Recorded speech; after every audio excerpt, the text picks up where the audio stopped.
Sutra Teratai yang Menakjubkan Bab 1 Pendahuluan Sim Fasyang Sutra Teratai Episod 88 Menghapus penderitaan dan melenyapkan sebab penderitaan dengan mencari jalan menuju lenyapnya penderitaan.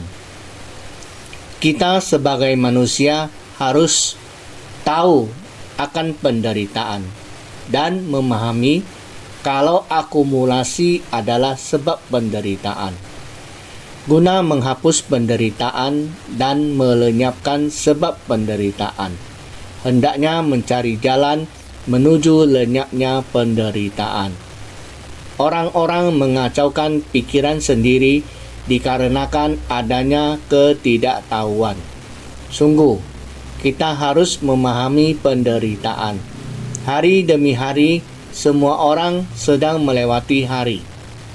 Semua hal yang kita jumpai, baik sesuai keinginan atau tidak lain adalah untuk mengganggu pikiran kita, juga menghasilkan penderitaan yang sama. Terdapat berbagai macam penderitaan yang disebabkan oleh kondisi eksternal dan kondisi kehidupan. Perasaan yang dirasakan di dalam batin kita sendiri, apakah itu merupakan penderitaan internal atau penderitaan eksternal, baik internal maupun eksternal, dari manakah penderitaan ini datang? Buddha telah menjelaskannya kepada kita. Akumulasi telah mengakumulasikan sebab dan kondisi dari internal maupun eksternal, sehingga menciptakan penderitaan ini. Kita telah mengetahui akumulasi. Setelah diakumulasikan, barulah dapat menjadi sebab dan akibat dari penderitaan. Maka, kita seharusnya menyelidikinya. Berapa banyak penderitaan yang telah diakumulasikan oleh noda batin dan kerisauan batin? Bagaimana kita memadamkannya? Maka kita harus melatih diri sesuai jalan kebenaran. Buddha berkelana demi menuntun para makhluk, selalu membabarkan ajaran sesuai dengan kapasitas masa tersebut. Tidak lain adalah untuk membebaskan setiap orang dari gangguan di dalam batin. Bagaimana untuk membuat mereka kembali pada kemurnian dari hakikat dasar yang dimiliki? Satu kali pada zaman Buddha, beliau menjalani fasa selama 3 bulan di Sravasti. Satu masa fasa berlangsung selama 3 bulan. Setelah 3 bulan, masa fasanya berakhir. Beliau meninggalkan tempat pencerahan yang tenang itu, membawa sekelompok biksu dan biksuni, terus melanjut perjalanan dan memberi bimbingan. Mereka berpindah dari Sravasti menuju ke Magadha. Selain biksu, biksuni, masih ada raja dan menteri. Mereka adalah orang yang memiliki keyakinan tulus pada Dharma. Prosesi yang sangat panjang berjalan di sepanjang jalan. Pada saat itu di Magadha, ada seorang tetua yang bernama Bhadrapala. Setelah dia mendengar bahwa Buddha akan datang ke tempat ini, dia sangat mengagumi Buddha Dharma. Dia tahu bahwa jika bisa menerima ajaran Buddha, ini adalah berkahnya. Dia mengajak sekelompok tetua, sebanyak 500 tetua, untuk menyambut Buddha di Magadha. Ketika prosesi yang panjang ini akan tiba, dia berada di tempat itu. Dari kejauhan, melihat prosesi yang hikmat dan tertib mendekati mereka. 500 tetua ini melihat wujud agung dari Buddha. Secara alami merasakan kekaguman dan rasa hormat. Bahkan tanpa mendengar ajarannya, hati mereka tiba-tiba menjadi jernih. Semua penderitaan dan pikiran yang mengganggu lenyap. Mereka hanya melihat prosesi, hanya dari keagungan Buddha. Secara alami, hati mereka pun termurnikan. Saat Buddha perlahan mendekat, para tetua berlutut untuk menyambutnya dengan penuh pengabdian. Saat Buddha pelan-pelan berjalan maju, mereka pun mengikuti. Ketika Buddha hendak duduk, para tetua bergegas maju. Setelah Buddha duduk, para tetua membungkuk dan bersujud di hadapannya, mengucapkan banyak kata pujian, mengungkapkan perasaan mereka saat melihat Buddha, kegembiraan mereka, gejolak batin mereka. Setelah berjumpa dengan Buddha, muncul keadaan batin yang mampu melepaskan segalanya. Ketika Buddha mendengarnya, beliau pun merasa sangat bersuka cita, lalu semakin meneguhkan ajarannya kepada para sesepuh dengan berkata demikian. Mengapa manusia memiliki begitu banyak penderitaan dan kekecewaan batin? Sebenarnya, penderitaan itu dapat segera dilepaskan, asalkan kita memahami dengan jelas penyebab munculnya penderitaan tersebut. Pada awalnya, Buddha menjelaskan bahwa ada 10 hal yang membuat manusia mengacaukan dirinya sendiri.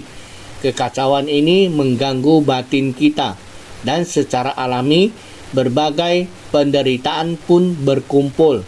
Kekacauan yang berasal dari tubuh adalah kelahiran, usia tua, sakit, dan kematian.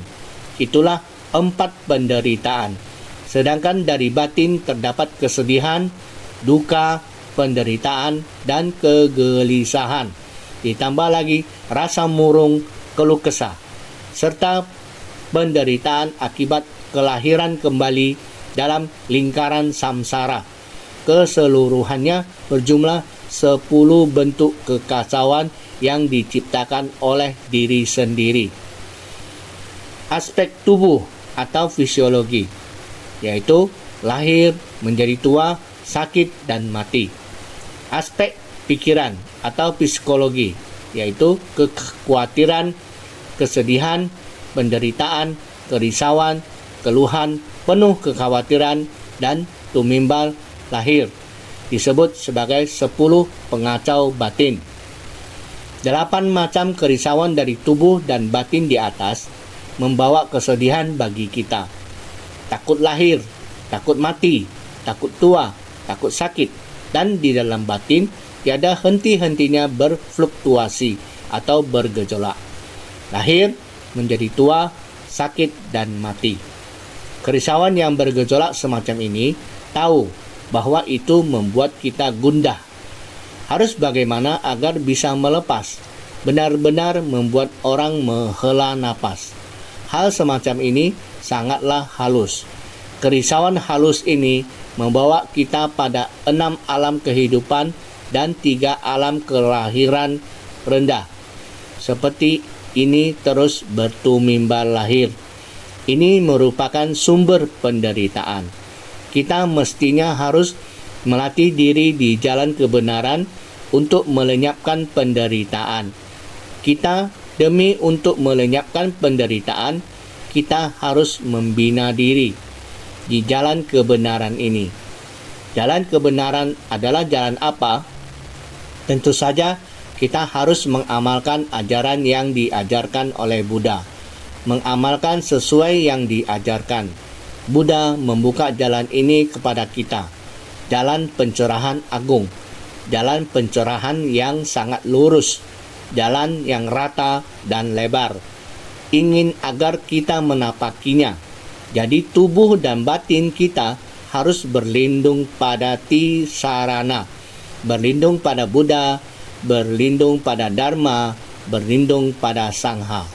Ini berarti disebut sebagai anak Buddha atau murid Buddha.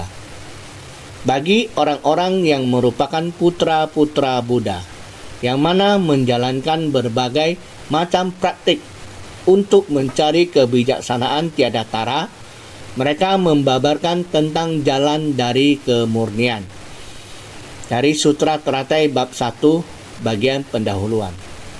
Putra Buddha adalah mereka yang sangat tulus dan penuh keyakinan, memohon Dharma kepada Buddha untuk menumbuhkan jiwa kebijaksanaan kita. Oleh karena itu, disebut sebagai putra Buddha. Kita harus menumbuhkan jiwa kebijaksanaan kita. Untuk itu, kita membutuhkan bekal menuju pencerahan. Bekal menuju pencerahan ini berfungsi untuk menutrisi jiwa kebijaksanaan kita. Bekal menuju pencerahan adalah Dharma. Berbagai ajaran Dharma yang disampaikan oleh Buddha harus kita serap dan terima dengan bersungguh hati dan penuh ketulusan. Kita memohon ajaran Buddha Dharma. Jika ajaran Buddha Dharma meresap ke dalam batin, kita harus mempraktikkannya dalam tindakan nyata. Karena itu, kita harus melatih berbagai praktek. Jika Dharma benar-benar telah meresap ke dalam batin, maka kita menjalankannya sesuai dengan ajaran, bukan sekedar mendengar lalu melewatkannya begitu saja. Mendengar harus sampai meresap ke dalam batin, dan bukan hanya disimpan di dalam batin, melainkan juga dipraktekkan dalam tindakan nyata. Inilah yang disebut menjalankan berbagai macam praktek. Menjalankan berbagai macam praktek adalah untuk mencari kebijaksanaan tiada tara. Apa yang kita cari adalah kebijaksanaan tiada tara. Setiap hari kita mendengar, tidak lain adalah mencari cara untuk menghapus kerisauan. Supaya dapat menghapus kerisauan, kita harus mencari sumber dari kerisauan. Sepertinya kita setiap hari mendengar, tetapi apakah kerisauan kita telah terhapus? Apakah kita masih memiliki pemikiran untung rugi?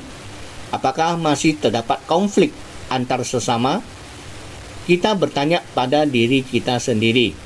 Jika masih ada, itu berarti Dharma terus-menerus mengalami kebocoran. Jadi, jiwa kebijaksanaan tidak berkembang. Itu berarti Dharma kita mengalami kebocoran. Karena itu, kita harus terus-menerus untuk mencari kebijaksanaan tiada tara. Karena terdapat orang-orang yang giat bersemangat, bersedia untuk menjalankan berbagai macam praktik, mempunyai hati yang giat bersemangat untuk mencari kebijaksanaan tiada tara. Untuk orang yang demikian, Buddha akan membabarkan tentang jalan dari kemurnian, seperti sesepuh Badrapala yang membawa 500 orang untuk menyambut Buddha. Hanya dengan melihat Buddha saja, mereka sudah membangkitkan hati giat bersemangat. Buddha melihat ketekunan mereka. Buddha membabarkan kepada mereka tentang sumber kerisauan, berasal dari 10 jenis gangguan yang mengganggu batin kita. Demikian Buddha terhadap muridnya. Asalkan memiliki niat untuk memohon dan belajar, maka beliau dengan sungguh hati menganalisanya. Maka dapat diartikan Buddha yang terlihat adalah bodhisattva di 3 alam yang mengajarkan jalan suci menuju pencerahan tertinggi atau Anuttara Samyak Sambodhi. Buddha menyesuaikan dengan kapasitas dalam membabarkan Dharma, adalah bodhisattva di 3 alam. Sebelumnya telah dikatakan, Buddha ingin membabarkan sutra teratai, harus meninggalkan kepentingan sendiri. Terhadap kenderaan kecil seperti Sravaka, Prateka Buddha, beliau perlu memberi dorongan dan bimbingan agar dia dapat beralih dari kecil ke besar. Mulai dari yang kecil dilenyapkan, proses untuk membuat dia beralih ke kendaraan besar. Maka saat ini kitab kendaraan besar adalah untuk orang-orang di 3 alam yang ingin membangkitkan tekad bodhisattva yang membabarkan tentang jalan suci menuju pencerahan tertinggi atau Anuttara Samyak Sambodhi. Jadi membabarkan kepada mereka yang memohon dan menempuh jalan tertinggi. Maka untuk mencari kebijaksanaan tiada tara, Buddha membabarkan dharma suci bagi mereka. Kendaraan kecil masih memiliki keakuan dan hanya bermanfaat bagi diri sendiri. Punya kemelekatan akan bagaimana dirinya hendak melenyapkan kerisauan dan bagaimana batinnya bisa murni. Kita semua hendak mencapai pada batin murni. Namun, jika hanya hendak bermanfaat pada diri sendiri, maka kerisauan masih tetap ada. Jadi, harus berada di tengah kumpulan orang banyak, baru paham secara jelas akar masalah dari penderitaan. Jika kita melihat orang lain timbul kerisauan, baru kita akan berusaha memahami bahwa bila kesusahan itu menimpa diri kita, bagaimana kita menghindari konflik dan melepaskan kerisauan. Sebenarnya, diri kita harus berada di tengah masyarakat. Bukankah dikatakan, pintu Dharma yang tiada terhingga terpampang di hadapan? Jika Anda tidak masuk ke dalam kumpulan masyarakat, Anda tak akan melihat pintu Dharma yang tiada terhingga. Maka pintu Dharma yang tiada terhingga berada di tengah kumpulan orang. Setelah dapat memahaminya, kita baru bisa memunculkan kebijaksanaan di hadapan, sehingga dikatakan hendak benar-benar melatih diri di jalan agung atau kebijaksanaan agung. Mesti melenyapkan keakuan dan diri kita mesti disucikan. Bukan hanya ini saja, tapi kita mesti mensucikan diri sendiri dan orang lain. Dikala orang-orang tersucikan, diri kita baru bisa tersucikan. Bagaimana caranya agar kita bisa memperoleh kedamaian? Jika semua orang hidup damai, maka kita pun dapat hidup damai. Namun jika orang lain tidak hidup damai, bagaimana mungkin kita sendiri bisa hidup damai? Kita harus memohon agar semua orang dapat hidup damai. Maka kita harus memohon agar dunia ini terbebas dari bencana. Inilah satu-satunya cara untuk benar-benar menyelesaikan secara tuntas akar penderitaan tersebut. Apa yang diajarkan Buddha kepada kita adalah berpaling dari yang kecil menuju yang besar. Oleh karena itu, ada sebuah istilah yang berbunyi membalik dari kecil ke arah besar, yaitu membalik pencarian pada jalan kecil dan mengarahkannya pada jalan besar. Oleh karena itu, inti terpenting dari Sutra Teratai adalah harus meninggalkan ajaran sementara dan mengungkapkan ajaran sejati. Ajaran sementara di masa lalu, bagaimanapun kita melatihnya, batin seseorang dapat menjadi murni. Meskipun ajaran tersebut sangat baik, namun akan lebih baik lagi jika kita menyucikan batin orang banyak, sehingga batin kita pun menjadi murni secara bersamaan. Inilah yang disebut dengan mengubah yang kecil menjadi besar. Inilah jalan murni yang harus kita pahami. Buddha, demi untuk membabarkan jalan murni, dimulai dengan menjelaskan prinsip kebenaran tentang kemurnian, yaitu batin kita yang harus dimurnikan hingga dapat menghayati dan mencapai prasna. Prasna adalah kebijaksanaan. Kebijaksanaan ini harus sampai tahap tidak muncul dan tidak lenyap. Namun, kebijaksanaan tidak muncul dan tidak lenyap ini harus dapat dimanfaatkan untuk mengembangkan potensi kebajikan di tengah keberadaan yang menakjubkan. Oleh karena itu, bukan hanya kekosongan juga berat sebelah. Dengan hanya memohon, bagaimana saya terlepas dari tumimbar lahir, jika hanya demikian juga berat sebelah. Maka kita harus di dalam kekosongan itu harus menunjukkan kebijaksanaan tiada tara, mengembangkan potensi keberadaan yang menakjubkan. Keberadaan yang menakjubkan memanfaatkan kebijaksanaan tanpa kemelekatan. Dengan kebijaksanaan tanpa kemelekatan dapat mengubah pola pikir kita tentang keberadaan yang menakjubkan. Keberadaan yang menakjubkan ini akan bermanfaat karena di dunia ini terdapat berbagai fenomena. Dengan kebijaksanaan menganalisa segala fenomena dunia terhadap segala kemelekatan duniawi, diputar arah dan dimanfaatkan pada kebijaksanaan menakjubkan yang murni. Ini yang disebut dengan keselarasan sempurna, juga disebut sebagai pencerahan sempurna. Ini adalah bagian dari naskah sutra.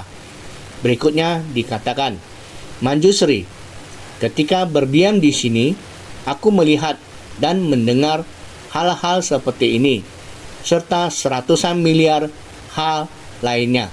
Sedemikian banyaknya hal ini. Sekarang hendaknya dapat dijelaskan secara ringkas dalam Sutra Teratai bab 1 bagian pendahuluan. Ketika berdiam di sini, ini adalah siapa? Bodhisattva Maitreya. Karena di tempat persamuan Sutra Teratai ini, semua orang tidak tahu bahwa Buddha memasuki samadhi dan memancarkan cahaya. Sebenarnya terdapat dharma yang halus dan menakjubkan yang seperti apa. Semuanya tidak dapat menghayatinya. Kita semua masih ingat Bodhisattva Maitreya yang membuka kesempatan untuk mencari orang yang memiliki kapasitas yang sesuai untuk menerima pembabaran Dharma Buddha. Orang yang memiliki kapasitas yang sesuai untuk menerima pembabaran Dharma Buddha itu adalah siapa? Orang itu adalah Bodhisattva Manjusri. Ia memohon bertanya pada Bodhisattva Manjusri. Oleh karena itu muncullah naskah sutra seperti disebut di atas ini. Bodhisattva Maitreya duluan mengatakan, aku pada masa lampau mengetahui Buddha adalah demikian. Demikian datangnya. Bodhisattva Manjusri, aku telah memahami Buddha adalah seperti yang aku lihat dan aku dengarkan. Hal-hal seperti ini adalah yang sebelumnya sudah dibahas, serta seratusan miliar hal lainnya. Dan ada banyak lagi, namun masih ada sangat banyak lagi yang hendak kita mohon Bodhisattva Manjusri untuk menjelaskan kepada semua orang. Maka ini adalah Bodhisattva Maitreya memohon kepada Bodhisattva Manjusri untuk memberikan pengajaran. Ini merupakan orang yang membuka kesempatan dengan orang yang memiliki kapasitas yang sesuai untuk menerima pembabaran Dharma Buddha. Di tempat itu, pada kondisi itu, saudara sekalian, kita belajar agama Buddha. Kita harus sama dengan Bodhisattva Maitreya yang membangkitkan tekad. Walaupun kita telah mengetahui sebenarnya apa motivasi dari Dharma ini, kenapa Buddha datang ke dunia, membabarkan Dharma untuk orang yang di dunia, kapasitas dari setiap orang yang dihadapinya, dengan cara apa memberi pengajaran untuk mereka. Bodhisattva Maitreya sangat welas asih. Sebenarnya dia tahu semuanya. Hanya saja untuk membuat keyakinan semua orang lebih kokoh. Maka untuk menghormati Bodhisattva Manjusri, mempersilakan Bodhisattva Manjusri untuk menjelaskan pada semua orang. Ini makna dari naskah sutra yang di atas. Maka dalam keseharian kita, apakah terhadap kondisi, terhadap masalah, terhadap orang, terhadap benda, semuanya adalah membabarkan Dharma untuk kita.